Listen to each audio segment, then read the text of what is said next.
Welcome back, PC World fans, to another roundup of some of the biggest news items of the week. Within the past week, there have been no shortage of important happenings to cover.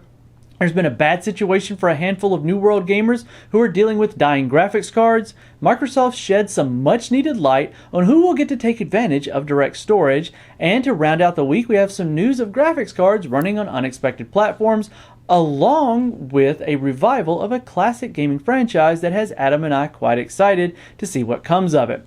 Lots to go through in this video and not a lot of time to do it, so let's power on. Amazon Games' New World is the e-commerce giant's latest MMO title and has made plenty of headlines this past week.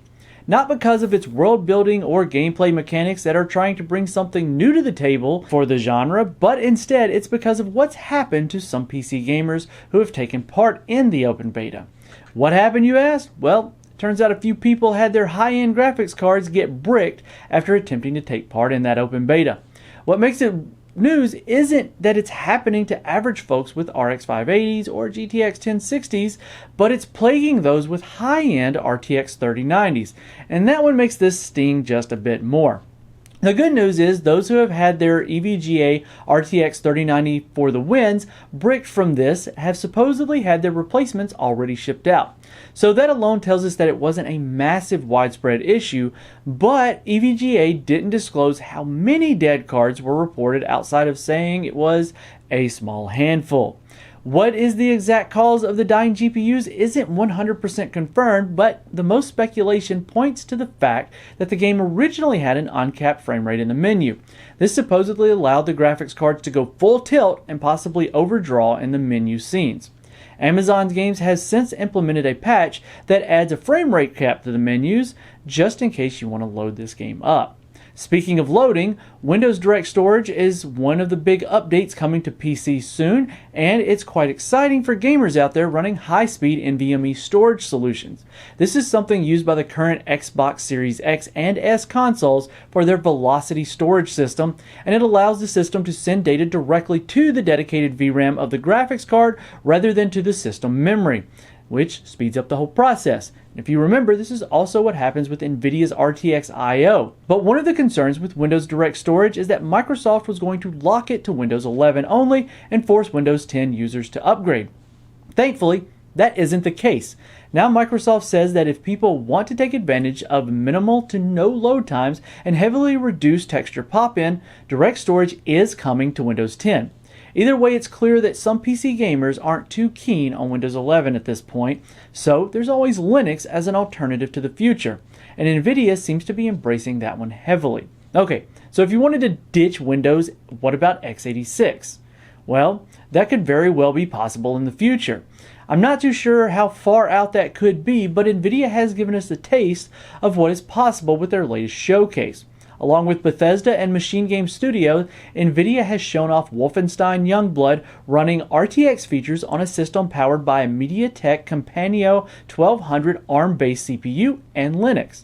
I'm talking real-time ray tracing and DLSS without the need of an Intel or AMD CPU. But of course, it was running on an RTX 3060 graphics card, so you do need a dedicated GPU for this to happen. It also makes sense to see NVIDIA push in this direction, knowing their involvement with ARM-based CPU technology over the recent years, and likely even more as things progress in the PC space.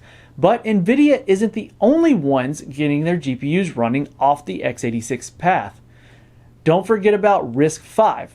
More specifically, Sci5 and their unmatched RISC-V motherboard for developers that they released last year.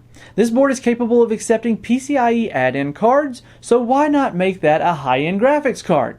In a story picked up by Tom's Hardware, the computer scientist Rene Reb decided that needed to be done. So he managed to patch a Linux kernel to add support for the AMD Radeon RX 6700 XT and loaded the driver so that the board would accept and run with full hardware support.